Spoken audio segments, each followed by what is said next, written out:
नमस्कार मुलांनो, welcome to our YouTube channel. आज आपण इंग्लिश ग्रामरचा सर्वात सोपा टॉपिक बघणार आहोत। टॉपिक कुठला असणार आहे तर how to use not only but also, तसेच how to use as well as. Last व्हिडिओमध्ये आपण टेन्सेस बघितले, टेन्सेस तुम्हाला समजले, त्यांचं कन्व्हर्जन सुद्धा कळलं। तुमच्यापैकी बऱ्याच जणांनी मला इंस्टाग्रामवरती मी जे काही प्रॅक्टिससाठी क्वेश्चन दिले होते त्याचे आन्सर्स पाठवले, त्यांचे डाऊट सुद्धा क्लिअर झाले। अगदी सेम वे मध्ये आजचा व्हिडिओ सुद्धा होईल। मी सुरुवातीला तुम्हाला पूर्ण ही कन्सेप्ट एक्सप्लेन करेन, यूज कसा केला जातो, कसं आयडेंटिफाय केलं जातं, या सगळ्या गोष्टी होतील। आणि एंडिंगला तुम्हाला प्रॅक्टिससाठी काही सम्स देईल, म्हणजे सेंटेन्स देईल, जे तुम्ही मला इंस्टाग्रामवरती पाठवणार आहात। क्लिअर झालं? चलो डायरेक्ट टॉपिक सुरू करूया। सुरुवातीला बघूया ॲज वेल ॲजचं ॲक्च्युअल मिनिंग काय होतं।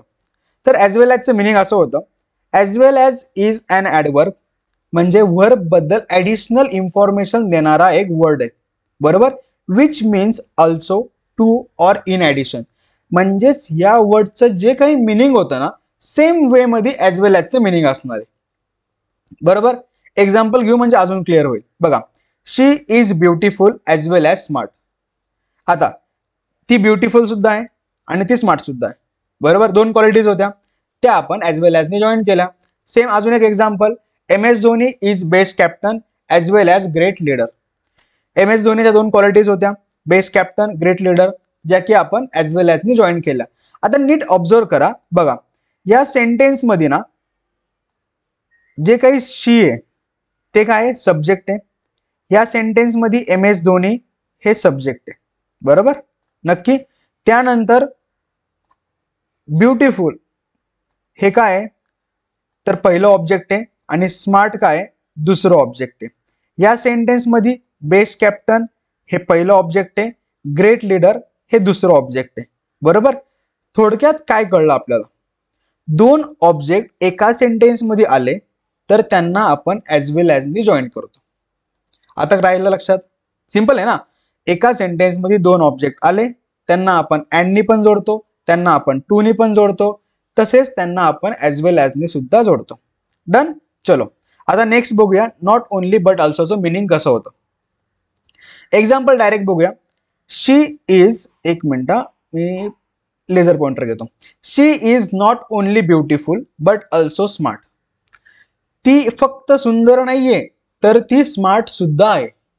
बघा, एक क्वालिटी मी नकारात्मक दाखवली आणि दुसरी क्वालिटी सकारात्मक दाखवली, एक निगेटिव्ह आणि दुसरं पॉझिटिव्ह। कळलं नक्की? आता यात काय चेंज झाला नीट बघा बरं, नीट बघा। मगाच्या सेंटेन्स मध्ये ज्या ठिकाणी ॲज वेल ॲज होता ना, त्याच ठिकाणी काय आलंय, बट ऑल्सो आलाय, आणि पहिल्या ऑब्जेक्टच्या आधी काय आलं, नॉट ओनली आलं। म्हणजे डोक्यात काय ठेवायचं की सेंटेन्स मध्ये दोन ऑब्जेक्ट आले तर पहिल्या ऑब्जेक्टच्या आधी येणार नॉट ओनली, दुसऱ्या ऑब्जेक्टच्या आधी येणार बट ऑल्सो, बरोबर। किंवा अजून एक सिंपल गोष्ट, ज्या ठिकाणी आपण ॲज वेल ॲज वापरणार आहे ना, त्याच ठिकाणी वापरायचं but also. Done. Second example, M S Dhoni is not only best captain but also great leader. पहिलं ऑब्जेक्ट काय होतं, बेस्ट कॅप्टन, त्याच्या अगोदर काय आलं, नॉट ओनली। सेकंड ऑब्जेक्ट काय होतं, ग्रेट लीडर, त्याच्या अगोदर काय आलं, बट ऑल्सो। सिंपल, क्लिअर झालं? चलो आता थोडंसं आहे ना, आपण एक्झाम्पल थोडेसे वाढवूया, काही रूल समजून घेऊ, म्हणजे कन्व्हर्जन करणं इझी राहील। तर सगळ्यात पहिला रूल, ज्या वर्डसाठी आपण as well as, not only but also वापरतो ते वर्ड म्हणजे अँड, टू आणि बोथ, ते सेंटेन्स मधून काढून टाकायचे। आणि इम्पॉर्टंट गोष्ट की आपल्याला त्या सेंटेन्स मधलं सब्जेक्ट समजणं जास्त गरजेचं आहे। ऑब्जेक्ट आपल्याला दिसणारच आहे, पण सब्जेक्ट जर कळला म्हणजे कुणाबद्दल आपण दोन ऑब्जेक्ट यूज करतोय ते समजणं जास्त महत्वाचं आहे। आता बघा एक्झाम्पल अजून एक घेऊया। काय दिसतंय, Sara is a talented writer. Second sentence, Sara is a skilled musician. दोन वेगवेगळे सेंटेन्स आहेत पण पर्सन एकच आहे। आता या दोन्ही सेंटेन्स मध्ये कॉमन पार्ट कुठला आहे तर सारा इज, सारा इज, बरोबर, नक्की। पुढचं a talented writer, a skilled musician, ह्या तिच्या क्वालिटीज झाल्या, नक्की। आता क्लिअर झालं? आता पुढे बघा, ॲज वेल ॲज कसं वापरणार, हे दोन्ही सेंटेन्स मला जॉईन करायचे। त्यामधला सब्जेक्ट कुठला होता, सारा, सारा, बरोबर। अजून एक कॉमन पार्ट कुठला होता, इज, म्हणजे ते दोन्ही वर्ड्स एकदाच येतील, बरोबर, आले एकदा। त्यानंतर पहिलं ऑब्जेक्ट अ टॅलेंटेड रायटर, नंतर ॲज वेल ॲज, आणि दुसरं ऑब्जेक्ट। क्लिअर झालं? नक्की। आता मला तुम्ही सांगा, नॉट ओनली बट ऑल्सो कसं वापरणार।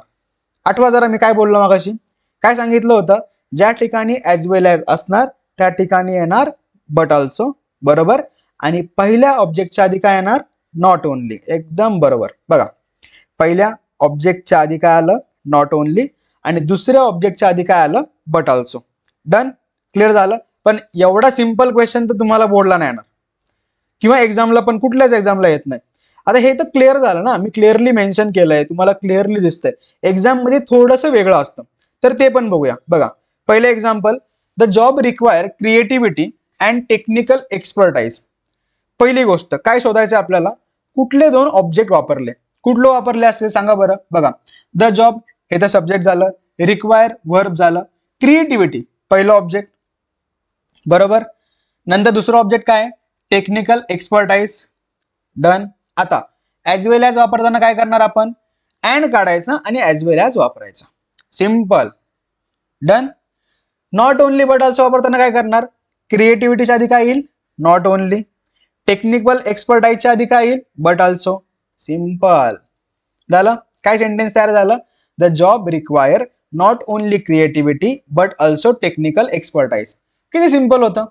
फक्त तुम्हाला हे ऑब्जेक्ट समजणं खूप जास्त महत्वाचं आहे, आणि कुणासाठी आपण दोन ऑब्जेक्ट वापरतो ते देखील तेवढंच महत्वाचं आहे. चलो अजून थोडी प्रॅक्टिससाठी अजून एक एक्झाम्पल बघूया.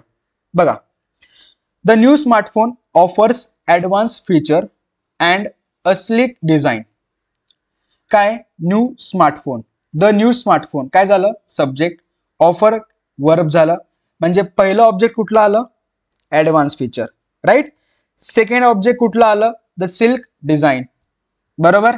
आता ॲज वेल ॲजला काय करणार, आठवा, अँडच्या ऐवजी ॲज वेल ॲज, गुड. आलं. The new smartphone offers advance features as well as silk design, नक्की. आता नॉट ओनली बट ऑल्सो कसं करणार, अँडच्या ऐवजी बट ऑल्सो, आणि पहिल्या ऑब्जेक्टच्या आधी नॉट ओनली, एकदम बरोबर. The new smartphone offers not only advance feature but also silk design, नक्की. क्लिअर झालं. अजून एक बघायचं, चलो बघा अजून एक एक्झाम्पल काय दिलंय, the company provide health care benefits and requirement plan for its employees. आता काय काय दिसतंय, पहिलं the company subject, provide verb, पहिलं object health care benefit, second object retirement plan, आणि हे तर काय सपोर्टिव्ह ऑब्जेक्ट वापरलेलं आहे, बरोबर. आता अँडच्या ऐवजी काय येणार, ॲज वेल ॲज, बरोबर. अरे सॉरी, पहिले दोन ऑब्जेक्ट काढले, नक्की. आता अँडच्या ऐवजी काय येणार, ॲज वेल ॲज. मी पण जरा फ्लो मध्ये जास्त पुढे गेलो, पहिलं तर आपल्याला ऑब्जेक्ट ओळखायचे होते ना. बघा हे दोन ऑब्जेक्ट झाले आणि अँडच्या ऐवजी आलं ॲज वेल ॲज. आता तुम्हाला क्लिअर झालेलं आहे, बरोबर ना. आता second not only but also काय करणार, काय करणार, अँडच्या जागेवरती बट ऑल्सो, आणि पहिल्या ऑब्जेक्टच्या आधी नॉट ओनली, गुड. झालं, समजलं, किती सोपं होतं. बघा फक्त डोक्यात एकच ठेवायचं, ज्या ठिकाणी अँड आला त्या ठिकाणी आपल्याला वापरायचा आहे ॲज वेल ॲज, बरोबर. त्याच अँडच्या जागेवरती बट ऑल्सो येणार, आणि पहिल्या ऑब्जेक्टच्या आधी येणार नॉट ओनली. कन्सेप्ट क्लिअर झाली, नक्की. चलो आता हे तुमच्यासाठी असणार आहेत प्रॅक्टिसवाले काही क्वेश्चन्स, सेंटेन्सेस, जे तुम्ही काय करायचे, सॉल्व्ह करायचे आणि मला इंस्टाग्रामवरती DM करून टाकायचं. डेफिनेटली तुम्हाला याचे आन्सर भेटून जातील.